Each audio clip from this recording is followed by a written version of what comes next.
जिसको बिच्छू काटा हुआ है, स्कॉर्पियन बाइट हुई हुई है, उसमें लोकल एनेस्थीसिया का असर कई बार नहीं आता है, चाहे वो कभी भी काटा कभी हो। भी क्या हो। एक ये भी कहा जाता है कि सांप के जहर से बनती है ये दवा। क्या होता है कि कई बार ना सोसाइटी में ये चीजें एक बार प्रिवलेंट हो जाती हैं और सारों के मुंह से सुना जाता है। एनेस्थीसिया है जो है वो लॉन्ग टर्म मेमोरी लॉस कर सकता है। मेमोरी लॉस होने के लिए आपका एक ऑलरेडी एक एल्डरली इंडिविजुअल होना चाहिए। क्या एनेस्थीसिया जो है वो एडिक्टिव है, उसका एडिक्शन हो सकता है? देखिए, जो हम एनेस्थीसिया दे रहे हैं as an anaesthetist, it's a very controlled administration.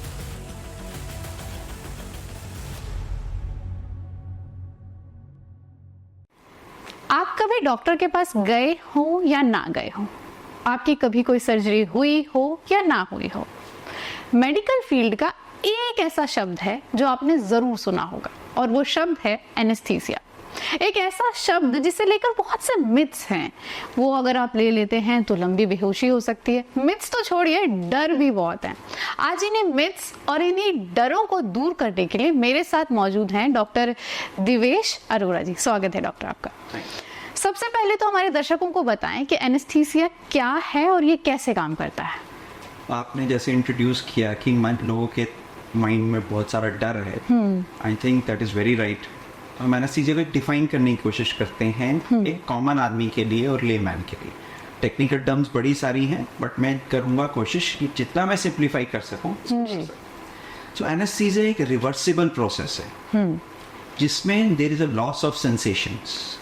Sensations का मतलब हमें फील नहीं हो रहा उससे, विद और विदाउट लॉस ऑफ कॉन्शियसनेस। यानी हमारी कॉन्शियसनेस प्रिजर्व भी रह सकती है, जा भी सकती है। जैसे अगर हम बात करें जनरल एनेस्थीसिया में हमारी कॉन्शियसनेस नहीं होगी हमें जी। अगर हम लोकल एनेस्थीसिया की बात करें या स्पाइनल एनेस्थीसिया की बात करें तो हमारी सेंसेशंस नहीं होंगी हमारे साथ, हमारी कॉन्शियसनेस प्रिजर्व्ड।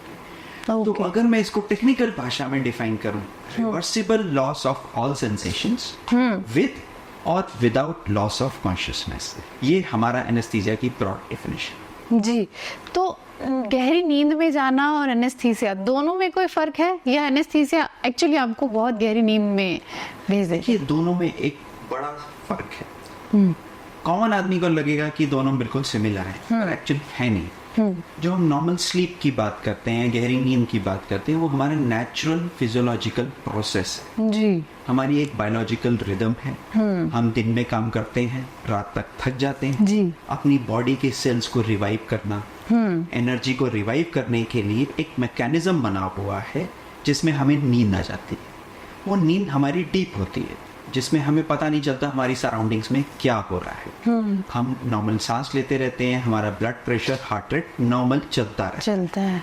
अगर मैं चाहूँ उस इंसान को उठाने के लिए, कई लोगों को सिर्फ नाम से बुलाने की जरूरत होगी, बिल्कुल है ना। कई लोगों को बिल्कुल झकझोरना पड़ेगा। हाँ। वो जो कुंभकर्ण की जी। ठीक है, अब हम इसके विजा विज बात करेंगे एनेस्थीसिया के। एनेस्थीसिया नेचुरल प्रोसेस नहीं है, एक ड्रग इंड्यूस्ड स्टेट है।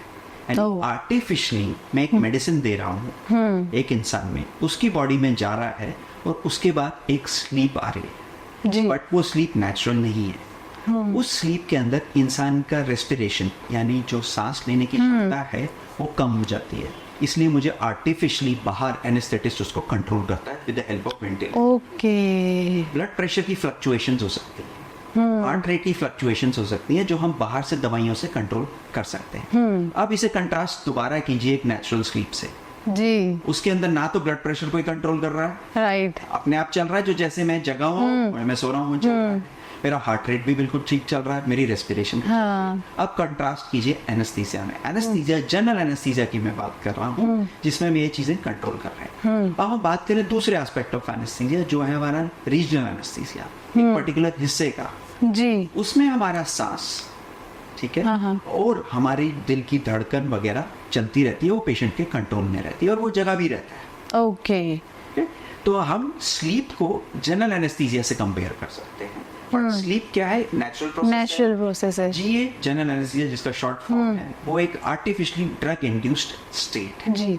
डॉक्टर साहब, आपने दो तरह के एनेस्थीसिया की बात की, तो क्या यही दो तरह के होते हैं या और भी कई तरह के एनेस्थीसिया होते हैं? एक्चुअली हम एनेस्थीसिया को ब्रॉडली क्लासिफाई कर सकते हैं तीन पर्टिकुलर टाइप्स ऑफ एनेस्थीसिया। एक तो हो गया जनरल एनेस्थीसिया जिसके बारे में हमने शुरुआत से डिस्कशन करी है, जिसके अंदर इंसान पूरा बेहोश है, ठीक है। दूसरा टाइप ऑफ एनेस्थीसिया है रीजनल एनेस्थीसिया। जी। रीजनल वर्ड अगर हम इंग्लिश का समझने की कोशिश करें, पर्टिकुलर रीजन को हमारा एनेस्थीसिया हो रहा है, ठीक है, उसके सब टाइप्स हैं। अब जैसे मेरा ये हाथ है, हाथ की एक नर्व सप्लाई है जिसको टेक्निकली बोलते हैं ब्रेकियल प्लेक्सस से। अगर मैं ब्रेकियल प्लेक्सस को यहाँ ब्लॉक कर दूंगा तो मेरा हाथ ब्लॉक हो जाएगा, उस हाथ में मैं सर्जरी कर सकता हूँ, पर मैं जगह रहूंगा उस सर्जरी के दौरान। मुझे मामूली सी दवाई दे दी जाएगी ताकि मुझे एंजाइटी ना हो, जिसे सेडेशन बोलते हैं, ठीक है। तो ये रीजनल एनेस्थीसिया का एक हो गया प्लेक्सस ब्लॉक। अगर मेरी एक फिंगर पे चोट लगी है, इसकी एक नर्व सप्लाई है, अगर मैं उसको ब्लॉक करता हूँ तो इंडिविजुअल नर्व ब्लॉक हो गया। ओके। अगर मैं नीचे नाभि के नीचे से वाले हिस्से को पूरा ब्लॉक कर देता हूँ, स्पाइनल एनेस्थीसिया जिसे बोलते हैं, very close to spinal cord there are meninges, उसके अंदर एक CSF फ्लो कर रहा है, सेरेब्रोस्पाइनल फ्लूइड, उसके अंदर मैं लोकल एनेस्थेटिक एक जो दवाई है डिपॉजिट कर देते हैं, तो अगले 3 से 4 घंटे या 1 घंटे डिपेंडिंग मैं कौन सी दवाई देता हूँ, मेरे नीचे वाला भाग सुन्न हो जाता है। जी।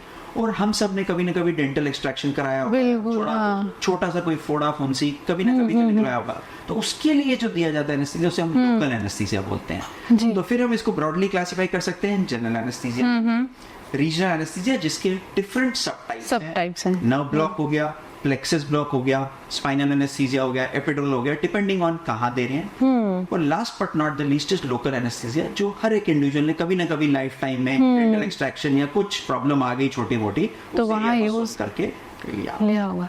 एनेस्थीसिया के बारे में आपने इतना कुछ बताया कि कैसे वो, जैसे आपने कई जगह कहा कि नर्व को ब्लॉक कर देता है, तो ब्लॉक करने का मतलब क्या हुआ कि ब्लड सप्लाई ही आगे नहीं होगी, या वो पेन किस तरह से फील नहीं होगा किसी इंसान को? तो अभी मैं आपको एक एग्जांपल देता हूँ, मैं इस तरफ मैं अपने आप को छू रहा हूँ, तो यहाँ से इंफॉर्मेशन मेरी नर्व्स के थ्रू ट्रैवल हो रही है ब्रेन में। माई ब्रेन इज एनालाइजिंग कि किसी ने टच किया है। कई बार चींटी चली जाती है, कुछ होता है तो हम हाथ छटक देते हैं। ब्रेन पहले सेंसरी रिसीव करता है, उस इंफॉर्मेशन को प्रोसेस करता है और उसके बाद अपना रिएक्शन देता है जिसको मोटर रिएक्शन। जी। अब मेरे यहाँ सर्जरी होनी है, ऐसे तो मैं कराऊंगा नहीं, ठीक है ना, क्योंकि दर्द कोई भी नहीं टॉलरेट कर सकता। तो हम इस एरिया की नर्व सप्लाई एनेस्थेटिस्ट की नॉलेज में होती है, वो उस नर्व सप्लाई को ब्लॉक करेगा। तो यहाँ से जो इन्फॉर्मेशन ब्रेन की तरफ जा रही होगी वो ब्लॉक हो जाएगी। कितनी देर के लिए ब्लॉक होगी वो डिपेंड करेगा कि हम लोकल एनेस्थेटिक जो मेडिकेशन है कौन से ड्यूरेशन की दी है। अगर मैं एग्जांपल दूं ज़ाइलोकेन की, तो बड़ा कॉमनली यूज होता है, उसमें 2 से 4 घंटे के लिए ब्लॉक होगा।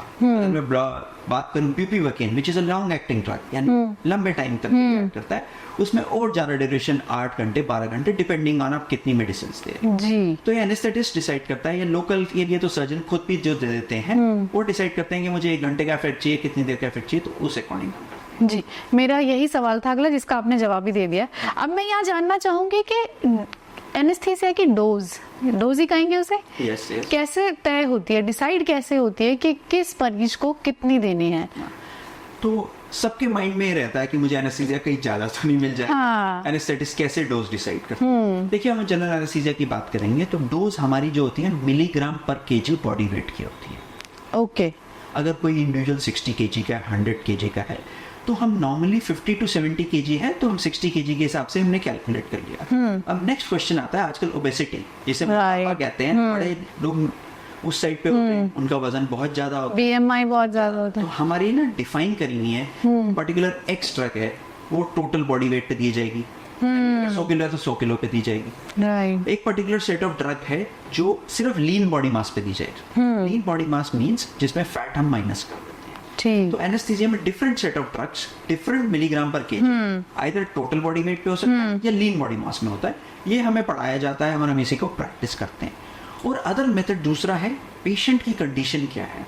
जी, अगर पेशेंट बहुत सिक है तो हम जो टोटल डोज कैलकुलेटेड है उसका रिड्यूस करते रहते हैं। ओके।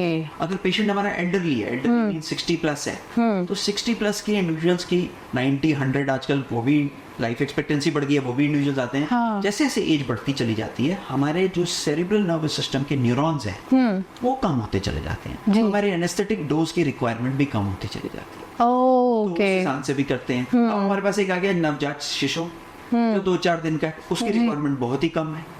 राइट। तो हम एक पीरियड आता है 3 months to 6 years, उसमें रिक्वायरमेंट बहुत ज्यादा होती है। So depending on brain development हम उसके अकॉर्डिंग भी टाइट्रेट करते हैं। सिंगल मेथड नहीं है, मल्टीफैक्टोरियल है। मैं एक एग्जांपल दूं, एक पेशेंट है जो अभी रोड ट्रैफिक एक्सीडेंट में, जिसका खूब सारा ब्लड लॉस हो गया है, 50 ब्लड प्रेशर्स पे हमारे पास आया जिसकी हमें इमीडिएटली पेट खोल करके लेप्रोटमी करनी है, उसकी रिक्वायरमेंट एक नॉर्मल हेल्दी इंडिविजुअल से बहुत ही कम हो।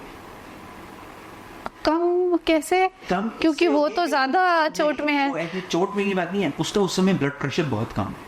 ओ, तो क्या है कि हमारा हार्ट ही तो सारा कुछ डिस्ट्रीब्यूट कर रहा है, तो हमें उस समय कम डोज चाहिए। अगर मैं ज्यादा डोज दे दूंगा तो वो ब्लड प्रेशर फॉल हो जाएगा। ठीक है। तो इस तरीके से हम मल्टीपल फैक्टर्स को रखते हैं, पर प्रिंसिपल फैक्टर हमारा रहता है बॉडी वेट। उसके बाद पेशेंट की कंडीशन क्या है, इस टाइप की सर्जरी है, उसके अकॉर्डिंग रहता है। डॉक्टर साहब, हमने शुरू में ही बात की थी डर की, तो सर्जरी है या कोई भी ट्रीटमेंट है, ज्यादातर ये सर्जरी में ही रहता है जब आपको पूरी तरह से बेहोश किया जाता है। तो सर्जरी से ज्यादा डर जो है पेशेंट को लगता है एनेस्थीसिया से, और वो अपने सब रिलेटिव्स को बोल के जाता है कि सुनो, पता नहीं मुझे होश आएगा कि नहीं, मैं ये तुमसे कहना चाहता हूँ। तो ये एक डर है, आप इसको दूर कीजिए कि लोगों को लगता है ये ना हो कि एनेस्थीसिया लिया और इसके बाद हम दोबारा वापस ही नहीं लौट पाए। देखिए, इसके पीछे जो डर छुपा हुआ है ना, कुछ हमारे मिथ्स स्प्रेड हुए हैं जी, थ्रू मूवीज आल्सो, जिसमें रियलिस्टिक चीजें कई बार नहीं दिखाई जाती। And relatively anaesthesia is new branch. अगर आप देखो तो 1846 से चालू हुआ है जी। तो पुराना अगर मैं देखूं, अभी तो 24 में है, उससे पहले वाली ईयर्स में देखूं, एनेस्थीसिया की इतनी डेवलपमेंट नहीं हुई थी, धीरे धीरे हो रही है। आज की डेट में हम बहुत एडवांस स्टेट ऑफ एनेस्थीसिया के अंदर है, जिसमें हमें डर मन से निकाल देना चाहिए। तो डर क्यों आता है? कि हमने सुना होता है कि वो एक फलाना पेशेंट सर्जरी कराया, वो एनेस्थीसिया से नहीं जाग पाया। ये एक मिथ फैला हुआ है। एनेस्थीसिया से जागने के लिए अगर आपको चाहिए, अगर आप ध्यान से सोचें, तो एनेस्थीसिया अचानक से तो हो नहीं रहा। सबसे पहले क्यों हो रहा है? उस मरीज को सर्जरी चाहिए। बिल्कुल। तो हम सर्जिकल रिस्क फैक्टर्स को इग्नोर कर देता है इंसान, और ये उड़ जाता है सोसाइटी के अंदर कि जैसे उसका कुछ हो गया नुकसान। राइट। हर चीज करो मेडिसिन के अंदर, एक रिस्क है, एक साइड इफेक्ट है, एक कॉम्प्लिकेशन है। इवन एनेस्थीसिया में भी ये तीनों चीजें एसोसिएटेड है। इनफैक्ट आप यहाँ से कार ड्राइव कर रहे हैं दिल्ली तक, उसका भी एक रिस्क है। हाँ, बिल्कुल। आपको कोई मार सकता है या आपसे गलती से लग सकता है। बिल्कुल, हाँ। तो हमें रिस्क समझना है क्या, और अपने दिमाग को शांत करना है कि हमारी सर्जरी बिना एनेस्थीसिया के तो हो नहीं सकती है। हाँ। तो हम सर्जरी से नहीं डर रहे तो एनेस्थीसिया से क्यों डरना है? और आज की डेट में एनेस्थीसिया में इतने एडवांसमेंट्स हो गए हैं, जो हम आगे डिस्कस करेंगे तो आपको पता चलेगा, is very safe these days. जी। अच्छा, कॉम्प्लिकेशंस क्या हो सकते हैं? कि जैसे हमने बात की सेफ तो है, लेकिन क्या कुछ कॉम्प्लिकेशंस भी एसोसिएटेड हैं एनेस्थीसिया के साथ? देखिए, हर चीज चाहे मेडिकल ट्रीटमेंट का एक सिंपल, आप क्रोसिन खाते हैं, कॉर्टिफ्लैम खाते हैं, पेन किलर, उसका भी एक साइड इफेक्ट है। एसिडिटी है कि नहीं है, जो आप चाहते नहीं है, फिर भी हो जाती है। बिल्कुल। ठीक है। तो हर चीज का जो साइड इफेक्ट हम बोलते हैं अनडिजायरेबल चीजें। आपने एक मेडिसिन ली, अनडिजायरेबल, ऐसे ही एनेस्थीसिया में भी हो सकता है। तो रिस्क क्या हुआ? हमारा एक प्रोबेबिलिटी है। यहाँ से मैं जयपुर जा रहा हूँ, एक प्रोबेबिलिटी है कि रास्ते में बरसात हो सकती है। ऐसे ही हमारे यहाँ एक प्रोबेबिलिटी है साइड इफेक्ट्स की। Side effects can be minor और मेजर, और कॉम्प्लिकेशंस जनरली होती है मेजर कैटेगरी में ही होती हैं। ओके, ठीक है। तो मैं साइड इफेक्ट रूटीन बात करूँ, अब एनेस्थीसिया देने के लिए आपको एक आईवी कैनुला लेना पड़ेगा जी, जो वेन के अंदर एक कैनुला जाएगा, जैसे आप हॉस्पिटल में जाएंगे। आईवी कैनुला कई पेशेंट्स के अंदर इरिटेशन कर देता है। ओके। हमारा नॉर्मल पर्पस क्या है? आईवी कैनुला डालने के लिए, मेडिसिन देने के लिए है। अब वो इरिटेशन हो जाती है, कई बार रेडनेस आ जाती है, ब्रोजिंग हो जाती है। तो ये किस कैटेगरी में आ गए? Side effect. Side effect. These are minor and these are secondary undesirable, जो आप चीजें नहीं चाहते पर होंगी। बिल्कुल बिल्कुल। Very common. ये इंसान को प्रिपेयर्ड रहना, ये होगा। अगर आपने जनरल एनेस्थीसिया लिया है, तो आप उठेंगे तो स्लाइटली आपका हो सकता है कि आप डिजी फील करें, ग्रॉगी फील करें, कि आपको ऐसा लगेगा मैं ठीक नहीं हूँ। ब्लर भी दिखता है, मैंने भी लिया हुआ है। ब्लरिंग ऑफ विजन हो जाता है, टाइम आधे घंटे में वो ठीक हो जाता है। थोड़ा सा आपको लगेगा नॉजिया हो सकता है, उल्टी जैसा लग सकता है, आपको ऐसा लगेगा कि मैं ठीक नहीं फील कर रहा। ठीक है। और उसके बाद आपको लगता है ट्यूब डाली जाती है, एंडोट्रेकियल ट्यूब या सुप्राग्लॉटिक एयरवे डिवाइसेस, आपको लगेगा गले में मेरी दर्द हो रही है जी, थोड़ा नॉजिया वॉमिटिंग हो गया जैसे मैंने बताया। इचिंग सी भी हो सकती है, ठंड सी भी लग सकती है। ये मामूली से साइड इफेक्ट आपको लेके चलना है, मेरे साथ होगा। यही हमने स्पाइनल एनेस्थीसिया लिया हुआ है, तो अगले 3-4 घंटे के लिए हमारा पैर और नीचे वाला भाग सुन रहेगा। डॉक्टर पहले से समझा देता है कि इतना टाइम लगेगा इसमें। लगेगा।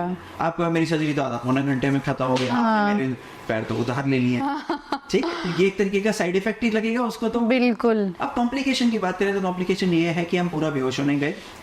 आपका हमें एक इंस्ट्रूमेंट डालना पड़ता है ट्यूब डालने के लिए, जिसको लैरिंगोस्कोप बोलते हैं। हमने डाला, आपका दांत पहले से हिल रहा था, वो पूरा हिल के बाहर आ गया। हाँ, तो वो कि उससे दांत टूट गया। वो काउंट होगी कॉम्प्लिकेशन के अंदर। राइट। वो भी हम कोशिश करते हैं कि पहले से बता दें आपका दांत हिल रहा है, पर कई बार होता है कई लोग इंडिविजुअली हमें नहीं बताते कि मेरा दांत हिल रहा है, हाँ तो वो चक्कर हो जाता है। तो इस तरीके से कॉम्प्लिकेशंस हम ट्रीट करते हैं। जी। ये तो बात हुई कि किसी को गहरी बेहोशी में भेजने की। कितनी संभावना है कि एनेस्थीसिया जो है वो फेल भी हो सकता है अगर किसी को दिया जाए तो? अब हम इसको एक्सप्लेन करने के लिए मैं कैटेगराइज करूंगा जनरल एनेस्थीसिया, लोकल और रीजनल, अलग अलग है सर्कमस्टांस। सबसे पहले हम लोकल की बात करते हैं, या एक पर्टिकुलर एरिया को हमने कहा सर्जन भी खुद लगा लेता है लोग। जी। कई बार क्या देखा गया है, हमारा लिटरेचर में रिपोर्ट किया गया है, जिसको बिच्छू काटा हुआ है, स्कॉर्पियन बाइट हुई हुई है, उसमें लोकल एनेस्थीसिया का असर कई बार नहीं आता है, चाहे वो कभी भी काटा कभी हो। भी क्या हो। उससे क्या होता है, लोकल एनेस्थीसिया जिन चैनल्स पे एक्ट करता है, बिच्छू के भी जो डंग से जो वेनम होता है, वो उन चैनल्स को डिस्टॉर्ट कर देता है। ठीक है, तो ये हमारे लिटरेचर में रिपोर्टेड है कई बार लोकल एनेस्थीसिया का ना असर आने का। तो हम जनरली हिस्ट्री में पूछते हैं है कि नहीं है, तो उसके लिए ऑल्टरनेटिव एक रोपीवकीन करके लोकल एनेस्थेटिक है, वो देखा गया है कि बेटर काम कर जाता है, थोड़ा डिले एक्शन आता है पर काम कर जाता है। अब हम आते हैं रीजनल एनेस्थीसिया, जो एक पर्टिकुलर हिस्से में सुन किया हो। उसमें कई बार होता है कि हमने डोज कम दे दी, ठीक है, या प्रॉपर जो साइट है उस पे हमने डोज नहीं दी, तो कई बार उसमें असर नहीं होता है। तो फाइनल हमारा अगर बाय द वे असर कम रह गया, तो क्या आता है, फाइनल आता है जनरल एनेस्थीसिया। जैसे मैं समझाता हूँ, आप यहाँ से दिल्ली जा रहे हैं, आपकी कार का टायर पंचर हो गया, ठीक, तो आप क्या करते हैं, एक आपने एक्स्ट्रा स्टपनी रखी हुई है। बिल्कुल। तो हमारा general anaesthesia is the last resort, और एक स्टपनी की तरह है।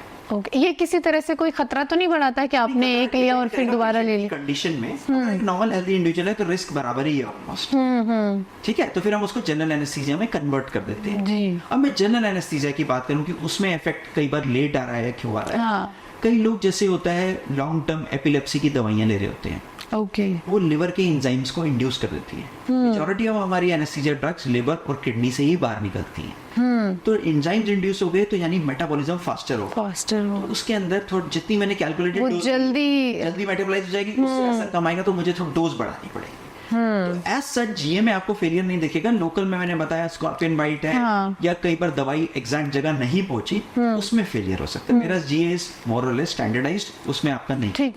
डॉक्टर साहब, एक टर्म ना आजकल बहुत सोशल मीडिया पर भी बहुत देखने को मिल रही है, वो है कि एनेस्थीसिया अवेयरनेस। ये क्या है, मतलब ये कोई डिजीज है या ये वो लोग हैं जिन पर आप कितना ही एनेस्थीसिया दे लीजिए कोई असर नहीं होगा? तो हमने थोड़ी देर पहले बात कर दी कॉम्प्लिकेशंस की, तो it is one of the rare complications of general anaesthesia. Okay. जिसे बोलते हैं accidental awareness under general anaesthesia. एक आधी फिल्म भी हिंदी में आई है, इंग्लिश में आई है, थोड़ा डिस्टॉर्टेड वर्जन आ जाती हैं, तो लोगों के मन में डर हो जाता है। इसका मतलब ये है कि इंसान को बेहोशी नहीं गई है, उसको किसी वजह से, मैं अभी एन्यूमरेट करूंगा कॉजेस, किसी वजह से उसको चीजें सुनाई दे रही हैं जो ऑपरेशन के दौरान हो रही है। तो इसका इंसिडेंस बहुत रेयर है, यानी आप 1000 पेशेंट को एनेस्थीसिया देंगे तो 1 या 2 में हो सकता है। तो उसके कारण हम 3 हिस्सों में बांट सकते हैं, पेशेंट फैक्टर्स, सर्जरी फैक्टर्स और एनेस्थीसिया। क्योंकि आप देखेंगे एनेस्थीसिया अकेले में तो हो नहीं रहा, बिल्कुल, एक पेशेंट चाहिए और उसमें एक सर्जरी होनी चाहिए, बिल्कुल। हाँ। तो ये ट्रायड है। एक आप ट्रायंगल बनाते हैं तो हम 3 हिस्से हैं, एक पेशेंट हिस्सा है, एक एनेस्थेटिक हिस्सा है, एक सर्जरी। अब पेशेंट रिस्क फैक्टर्स में देखा गया है कि जब पेशेंट ट्रॉमा की सर्जरीज के लिए आता है, जिसका ब्लड प्रेशर कम होता है, तो उसमें हम दवाइयां कम दे पाते हैं, तो उसमें अवेयरनेस के चांसेस हो सकते हैं। ठीक है, पर्टिकुलरली कार्डियक सर्जरी हो गया, इनमें देखा गया अगर हमारी जो लिटरेचर स्टडी जिसको बोलते हैं रिसर्च।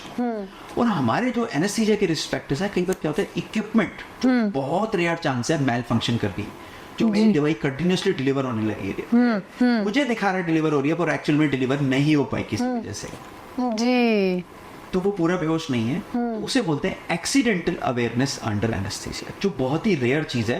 क्या हुआ है कि ब्लोन आउट ऑफ प्रोपोर्शन, एक लिमिट से ज्यादा उसको स्प्रेड कर दिया गया है, इस वजह से हमारी ये प्रॉब्लम। ठीक है डॉक्टर साहब, कुछ मिथ्स ब्रेक कर लेते हैं, हालांकि आपने बहुत से मिथ्स अभी भी ब्रेक किए हैं। एक कहते हैं कि अगर एनेस्थीसिया आपने लिया है तो आप इस तरह से नशे में आ जाते हैं कि वहाँ ऑपरेशन ओटी में मौजूद डॉक्टर या नर्स को अपनी पर्सनल बातें बता सकते हैं, ये ठीक है? नहीं, देखिए ऐसा है, जब हम एनेस्थीसिया दे रहे हैं ना, दवाई इतनी स्पीड पे दे रहे हैं कि वो एनेस्थेटाइज स्टेट में चला जाता है।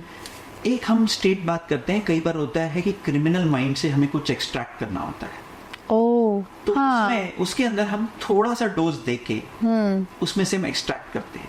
वो स्पेशल डॉक्टर्स होते हैं, वो पुलिस के साथ काम करते हैं, नार्को टेस्ट वगैरह जो वो उसमें करते हैं। तो हमारा एनेस्थीसिया में ये कंसर्न नहीं है, ये एक मिथ है कि हम बता देंगे, और गलती से आपने बता भी दिया तो it's a privileged communication. Here bye meaning आपके और डॉक्टर के बीच में है, वो किसी को बताने तो वाला नहीं है, राइट। तो इसमें महसूस करने वाली बात नहीं है, वैसे तो होगा नहीं। गलती से अगर हो भी रहा है, अगर आपको छोड़ तो बिल्कुल निश्चिंत रहिए कि आपकी प्रिविलेज कम्युनिकेशन है वो उन तक ही रहेगी। जी, तो जो डॉक्टर एनेस्थीसिया का इंजेक्शन दे रहे हैं वो इंजेक्शन देकर चले जाते हैं या वो रूम में रहते हैं कि कहीं कोई कॉम्प्लिकेशन आई तो मैं हूँ? आपने महाभारत या गीता में देखा था, हाँ। किशन जी सारथी थे, वो कभी छोड़ा अर्जुन को कि नहीं छोड़ा? नहीं छोड़ा ना। ऐसे ही एनेस्थेटिस्ट आपका सारथी है। हाँ, ठीक। जब तक आपको वो रिकवरी रूम में पूरा जगा के अच्छी तरह से नहीं भेजेगा, वो आपको कहीं छोड़ेगा जी, वो कंटिन्यूसली आपके पास है। और ये हमारी जर्नी चालू होती है the moment surgery is decided. आज आपने डिसाइड किया कि सर्जरी होनी है, जैसे गॉल ब्लैडर की सर्जरी है, तो सर्जन सबसे पहले एनेस्थेटिस्ट को भेजता है पेशेंट को कि आप एग्जामिन कर लीजिए, क्या क्या इन्वेस्टिगेशंस करना चाहते हैं कि पेशेंट फिट है कि नहीं एनेस्थीसिया। जी। तो हमारी जर्नी वहीं से शुरू हो जाती है, जिसे हम कहते हैं हैंड होल्डिंग। कि आप सारथी वाली बात कर लीजिए, हमने वहीं से आपका हाथ पकड़ा और आपको एनेस्थीसिया से बाहर निकाल के आपकी रिकवरी से आपको हॉस्पिटल से बाहर छोड़ के पूरा हमारे रिस्पॉन्सिबिलिटी। ठीक, तो आपने बताया कि कुछ आप जाते हैं पेशेंट से और उनकी हिस्ट्री लेते हैं और समझते हैं उनको, तो वो कौन से क्या कुछ ऐसे टेस्ट हैं या वो सवाल जवाब ही होते हैं जिनसे आप समझ जाते हैं? नॉर्मली आप किसी भी डॉक्टर के पास जाते हैं, बड़े स्टैंडर्ड कंपोनेंट्स हैं। इस टेस्ट को जो हम बोलते हैं प्री एनेस्थीसिया चेकअप बोलते हैं। PAC is a short form. जब भी आपकी सर्जरी होगी तो प्री एनेस्थीसिया चेकअप होंगे। तो नॉर्मली क्या होता है, आप अपने डॉक्टर को हिस्ट्री देते हैं। हमारे पास हिस्ट्री, हम पूछते हैं कि आपने कभी कोई सर्जरी तो नहीं कराई, किसी दवाई से एलर्जी तो नहीं है, कोई medical problem like blood pressure, sugar, heart, कोई स्टेंट, सारी हिस्ट्री हेड टू टो हम लेते हैं। फिर उनका एग्जामिनेशन करते हैं, फिर हम इन्वेस्टिगेशंस लिखते हैं। इन्वेस्टिगेशंस कॉमनली होते हैं कॉमन ब्लड काउंट, जैसे हीमोग्लोबिन हम कॉमन भाषा में बोलते हैं, किडनी फंक्शन टेस्ट चेक करते हैं, लिवर फंक्शन टेस्ट चेक करते हैं।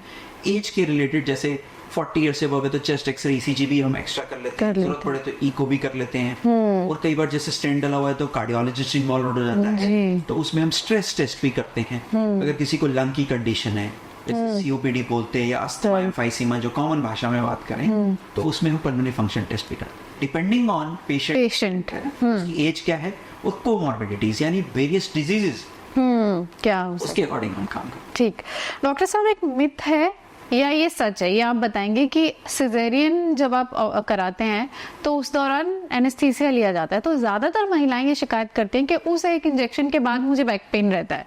तो आपने मेरा ना आंसर बहुत आसान कर दिया कि उस एक इंजेक्शन की वजह से अगर आप प्रेगनेंसी में देखेंगे, आप सिजेरियन कराएं ना कराएं, बैक के इंसिडेंट्स बहुत कॉमन है, होते हैं during pregnancy and after delivery. क्या होता है कि यूट्रस में बच्चा पल रहा है, जैसे जैसे वो बड़ा होगा वो ऑक्यूपाई करेगा, लेगा स्पेस। हाँ, हमारे पास स्पेस तो उतना ही है, सबके पास वो स्पेस ऑक्यूपाई करेगा तो पीछे स्पाइन पे प्रेशर लगेगा जी। और ड्यूरिंग प्रेगनेंसी हार्मोनल चेंजेस हैं, जिसकी वजह से जो लिगामेंट्स हैं स्पाइन के थोड़े रिलैक्स हो जाते हैं, तो इन वजह से हमारी पेन होनी है। बट हमारा ह्यूमन माइंड है, सिजेरियन के लिए कॉमनेस्ट एनेस्थीसिया कौन सा है? स्पाइनल एनेस्थीसिया, जिसमें आपको 26 से 27 गेज की पतली एक नीडल बैक में जाएगी। तो हमारा ह्यूमन माइंड को रिलेट करता है कि एक नीडल लगी थी उसकी वजह से जी। बट कई बार क्या होता है कि नीडल, कई बार पेशेंट मोटा है, pregnant females on the obese side अगर वो है, नीडल में कई बार 1-2 अटेम्प्ट लग जाते हैं, लिगामेंट्स को थोड़ा सा इंजरी हो सकती है, उस वजह से भी हो सकती है। बट मोस्ट कॉमन कॉज है कि प्रेगनेंसी में होनी है। हमें ये समझना है कि ये ऑलरेडी एक फिजियोलॉजिकल प्रोसेस है, अब उस नीडल को मत ब्लेम करें, वरना फिर क्या होता है, एक जो अच्छी चीज चल रही है, इसलिए सिजेरियन के लिए सबसे best form of anaesthesia spinal anaesthesia. हम इसलिए एडवाइज नहीं करते कि नवजात शिशु तक दवाइयां पहुंच जाती हैं जो नहीं पहुंचनी चाहिए। Okay. Spinal is the safest form, but हमारा कई लोग बात हमारे पास आते हैं, नहीं डॉक्टर साहब मैंने किसी का एक्सपीरियंस सुना है, बैकएक हुई थी, मुझे आप पूरा बेहोश कर दीजिए। तो हमें उन्हें समझाना पड़ता है कि आपके लिए सेफ फॉर्म ऑफ एनेस्थीसिया क्या है, स्पाइनल है। तो इतना मत डरिए, आपकी बैकएक अभी भी चली रही होगी थोड़ी बहुत, तो बाद में भी होनी है, पर हमारा ह्यूमन माइंड उसे एक नीडल पे इतना पिन पॉइंट कर लेता है कि वो उसी को ब्लेम करते रहते हैं जी। लेकिन आपने इस दौरान एक बात की कि कई बार ऐसा होता है कि लिगामेंट्स थोड़े बहुत वो ट्रीटेबल होते हैं, ये वो खुद से हील हो जाते हैं। सेल्फ हीलिंग प्रोसेस टाइम लग सकता है। 4 से 6 हफ्ते में प्रेगनेंसी जब डिलीवरी आप कर देते हैं, चाहे नॉर्मल डिलीवरी करें या सिजेरियन करें, 4 से 6 हफ्ते में इंसान वापस दौरान आ जाता है, बैक टू स्क्वायर वन। तो उस दौरान हो जाता है। ठीक है डॉक्टर साहब, आपने बात की थी वैमन की कि बिच्छू के जहर से भी कई बार एनेस्थीसिया का असर जो है वो कम हो सकता है। एक ये भी कहा जाता है कि सांप के जहर से बनती है ये दवा, ये मुझे नहीं पता ये सही है कि गलत, कितना है? क्या होता है कि कई बार ना सोसाइटी में ये चीजें एक बार प्रिविलेंट हो जाती हैं और सारों के मुंह से सुना जाता है। स्नेक वेनम से कुछ दवाइयां बनती हैं, बट एनेस्थीसिया रिलेटेड ड्रग्स नहीं बनती। ओह, समझना है, ठीक है? तो ये एक मिथ सा हो जाता है। हमारी कुछ दवाइयां जैसे ओपियोइड्स हम यूज करते हैं, एक प्लांट से आती हैं, बाकी क्या है सिंथेटिक हैं, तो ओरिजिनल कंपोजिशन को लेके थोड़ा सा इवॉल्व किया गया है। जी जी। एक मिथ है कि एनेस्थीसिया एक ही तरह का होता है और वो सबको वही दिया जाता है। अभी मैंने जैसे एन्यूमरेट किया, हाँ। 3 ब्रॉडर कैटेगरी में किया था, फिर मैं दोबारा एन्यूमरेट कर देता हूँ। जनरल एनेस्थीसिया हो गया, रीजनल हो गया और लोकल हो गया। जी। रीजनल के सब डिविजन्स हैं, नर्व ब्लॉक हैं, प्लेक्सस ब्लॉक्स हैं, ठीक है। और हमारा जो स्पाइन के लेवल पे जिसे न्यूरोक्सियल एनेस्थीसिया बोलते हैं, उसके 3 फर्दर टाइप है, स्पाइनल एनेस्थीसिया, एपिड्यूरल और कंबाइंड स्पाइनल एपिड्यूरल। ये टेक्निकल टर्म्स हैं, but these are close to the backbone. हम ऐसा नहीं है कि किसी चीज को इंजर कर रहे हैं, ये हमारे जो डेलिकेट स्ट्रक्चर है स्पाइनल कॉर्ड के बाहर के लेवल पे। जी ठीक है। एनेस्थीसिया है जो है वो लॉन्ग टर्म मेमोरी लॉस कर सकता है, ये सही है या नहीं? देखिए ये भी एक तरह के एक मिथ है। एक एनेस्थीसिया मैंने आपको बताया कि रिवर्सिबल प्रोसेस है, जी ठीक है ना। तो हमारा जब हो रहा है एनेस्थीसिया, तो जब सर्जरी खत्म हो रही है तो एनेस्थीसिया जीए से हम रिवर्स कर देते हैं पेशेंट। मेमोरी लॉस होने के लिए आपका एक ऑलरेडी एक एल्डरली इंडिविजुअल होना चाहिए, राइट। उसमें ऑलरेडी एक डिमेंशिया जो है, दिमाग की प्रॉब्लम है जिसमें ऑलरेडी मेमोरी लॉस चल रहा है, वो प्रॉब्लम है। उसको एक बार जनरल एनेस्थीसिया लेना पड़ता है, तो उसका थोड़ा सा चांसेस रहता है कि उसको बाद में, जिसे हम कहते हैं न्यूरोकॉग्निटिव डिसफंक्शन। कॉग्निशन एक चीज है जिसके अंदर मेमोरी आता है, लर्निंग एबिलिटी आता है, लैंग्वेज प्रोसेसिंग आता है, वो थोड़ी सी उसकी इम्पेयर हो सकती है, बट उसके लिए रिस्क फैक्टर्स पहले से होने चाहिए इंडिविजुअल। जी। एज सच मेरे आप में नहीं होने वाला, नहीं होगा जी। क्या एनेस्थीसिया जो है वो एडिक्टिव है, उसका एडिक्शन हो सकता है? देखिए जो हम एनेस्थीसिया दे रहे हैं as an anaesthetist, it's a very controlled administration. जैसे मैंने बताया मिलीग्राम पर केजी है उसकी कंडीशन। अब कई बार कुछ लोग क्या करते हैं, इनकी कुछ दवाइयां अनऑथराइज तरीके से प्रोक्योर कर लेते हैं, फिर वो धीरे धीरे इंजेक्ट करते हैं अपने आप को और डिपेंडेंट होते चले जाते हैं। थोड़ा तो सेंस ऑफ वेलबींग आता है ओपियोइड्स जो हम यूज करते हैं, फेंटानिल, मॉर्फिन से, बट वो इलीगल तरीके से कंज्यूम करने लग जाएंगे, तो वो प्रॉब्लम हो सकती है। बट हमारा जो एडमिनिस्ट्रेशन है कंट्रोल्ड एडमिनिस्ट्रेशन है, तो हमारे साथ ऐसा नहीं होता है। शुक्रिया डॉक्टर। तो ये थे मेरे साथ डॉक्टर दिवेश अरोड़ा, जिन्होंने काम किया एनेस्थीसिया से जुड़े बहुत से भ्रमों को तोड़कर लोगों को होश में लाने का। हालांकि ये काम उनके काम से थोड़ा अलग है, वो बेहोशी का काम करते हैं, लेकिन फिर भी ऐसे ही और इन्फॉर्मेटिव वीडियोस के साथ मैं अनीता शर्मा आपसे जल्द ही फिर मिलूंगी। तब तक खुश रहें, सेहतमंद रहें, हंसते मुस्कुराते रहें और NDTV इंडिया देखते रहें।